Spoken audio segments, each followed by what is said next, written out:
Tony Khan likes to exaggerate about the ratings, but not even Scott Steiner could inflate these numbers to hit the reports that Dynamite are doing. Welcome back, guys, to Fog Wrestling. Scott Steiner said, once upon a time, the numbers don't lie. Well, I tell you what, the numbers do lie when it comes to AEW, and they spell disaster for All Elite Wrestling. So Tony Khan has recently sat down, he's talked about the television ratings, how they're up, how they're having a great year in 2025. Now we've heard Tony Khan as well talk about the HBO Max and how that streaming service is doing really good for AEW. Now he hasn't come out and gave a number as of yet. He hasn't come out and gave any official rating that AEW is getting on HBO Max, but we have heard Meltzer and people like Meltzer claim that they're getting 500,000, claim that they're getting about 500,000,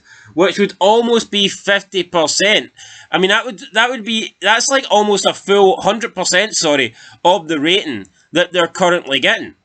They're almost doubling what they're doing on their network, on TBS. So I don't believe those numbers whatsoever.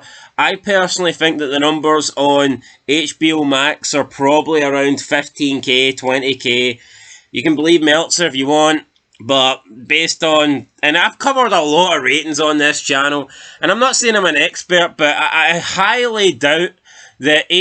Listen, why would there be 500,000 people watching on HBO Max? Because before Dynamite went to HBO, they were doing about 600k anyway. It's not like Dynamite were doing like 1 million and then they started doing 600k and they lost 400,000, and you're sitting thinking, where did the 400,000 go? Oh, I know, maybe they're watching on HBO Max. No. The numbers, if you look at the AEW numbers on TBS for Dynamite, they literally have barely budged since AEW went to HBO Max. So it's not like a shitload of people are now no longer watching on TBS because instead they're watching on HBO Max. Unlikely. Honestly, I think the numbers on HBO Max are a minuscule amount. I'm going to go with about 15 to 20k, and I think that if they ever are revealed, then I'll be proven to be right. And personally not Meltzer. But anyway, let's get into this report then, these comments from Tony Khan. So AEW began simulcasting events on HBO Max earlier this year, just as WWE moved its flagship show Monday Night Raw brand to Netflix. The timing proved fortunate. AEW's traditional cable viewership has rebounded after a sluggish end to 2024. According to the Nielsen ratings, Collision has seen a 25% increase, while Dynamite rose 6.5% in quarter 2 compared to the previous quarter. These numbers don't even include HBO Max viewership, which remain unreported despite the internet's claim to know the numbers. The growth is especially strong among the coveted 25 to 54-year-old demographic. AEW CEO Tony Khan credits streaming with bringing in new fans. He says, quote, "We've been picking up traction in these key demos, but when it comes to younger viewers, a lot of growth is on the streaming." End of quote.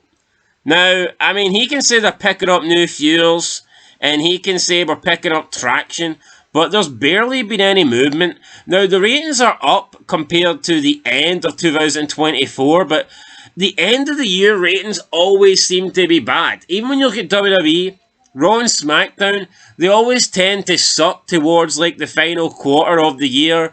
Now, you can put it down to, I don't know, the Christmas period, holidays, maybe more sports being on and stuff like that. I guess with WWE, you could argue they're kind of in a dull period where they're hanging off until the road to WrestleMania starts. And I get it, you've got Survivor Series at like November. But I think with WWE, you can argue there's not a lot going on. But from what I've seen in wrestling shows, the ratings do tend to dip towards the end of the year. So honestly, I wouldn't really be surprised. But still, AEW is still down year over year with Collision and Dynamite. Collision is down 9% in 2025 compared to what it was overall doing in 2024. And Dynamite is down 12% compared to what it was doing in 2024. So, look, the ratings might be up compared to the final quarter of 2024, but overall for the year, they're down. And it's not good, no matter what way Tony Khan wants to spin it.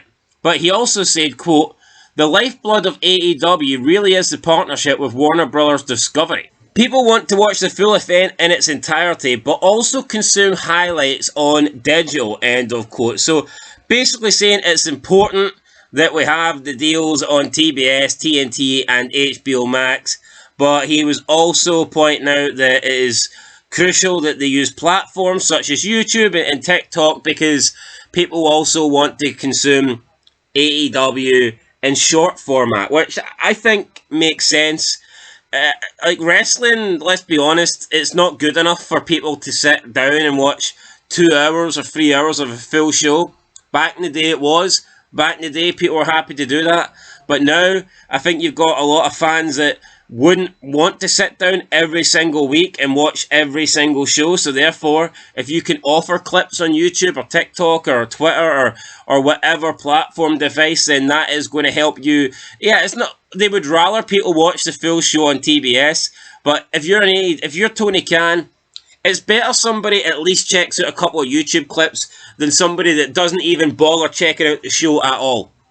So if you can't get a fan to watch the full Dynamite on a Wednesday night live on TBS, if you can at least get them to click on a couple of your YouTube clips every week, then that's better than nothing, as far as I can see it. So, yeah, we've got that. He then went on to talk about possibly being a third show. He didn't really say too much about it. We've heard this before.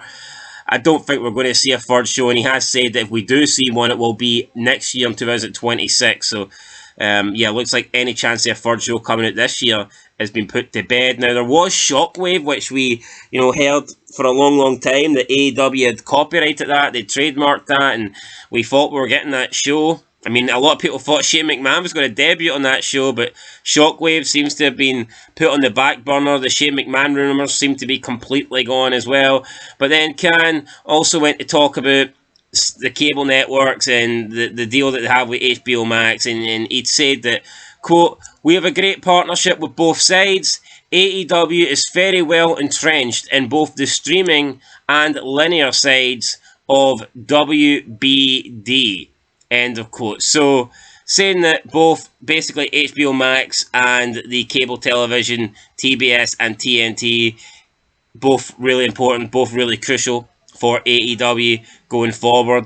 AEW just celebrated the 100th episode of Collision, and it aired on both TNT and HBO Max, and that obviously was a milestone for the company. And Tony Khan says that AEW is thriving in 2 worlds, that being both the streaming service and both network television. So, yeah, there you go. Tony Khan claiming that these numbers are good. Tony Khan claiming that pretty much everything is up, that they're bringing in new fuels.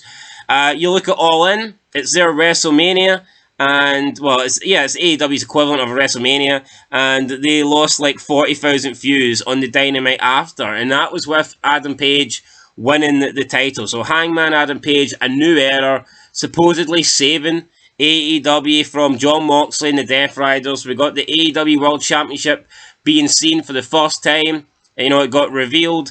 It came out the briefcase, and what happened? The fuels went down. Adam Copeland, Cope came back. What happened? Fuels went down. Darby Allin made a return. Fuels down.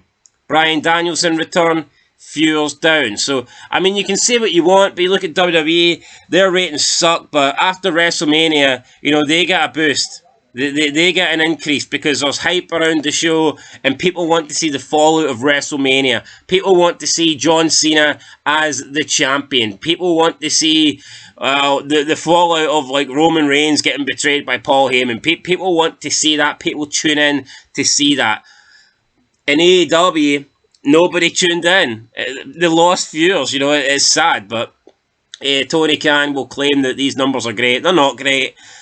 People are coping here. Meltzer's coping, and there's no way, you can't genuinely believe that they're getting 500,000 on HBO Max streaming. If you do believe that, then you probably need to go and see a doctor. You probably should stop watching wrestling. I don't know, get help or something, seek medical help, because You can't believe that. It's bullshit. There's no way they're magically just getting 500,000 people now watching this show on HBO streaming max services. Not a single chance, guys. Anyway, that's it. Very tired here, but had to get this video out because Tony Khan sucks. Now, look, I've never been a big fan of Tony Khan. Think the guy's an absolute muppet, but you know what? I am kind of pulling for him. I'm rooting for him in a weird way because, you know, WWE just fucking sucks right now.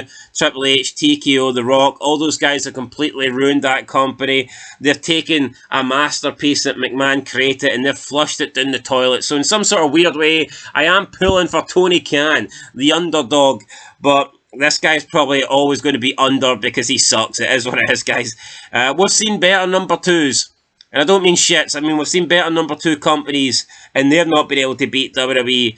Can AEW do it? I mean, well, the good note for AEW is they're going up against the worst version of WWE ever. If WWE were ever going to get beat, if WWE were ever going to lose, it's right now. It is right now. I just don't know if AEW have the product and the management and the ownership and the wrestlers and the talent and the, you know, to do it. I don't know if that's the case, but we'll have to wait and see. Anyway, guys, these numbers ain't good. I'm not going to lie to you. Till next time, hit that like button, subscribe, and until next time, peace.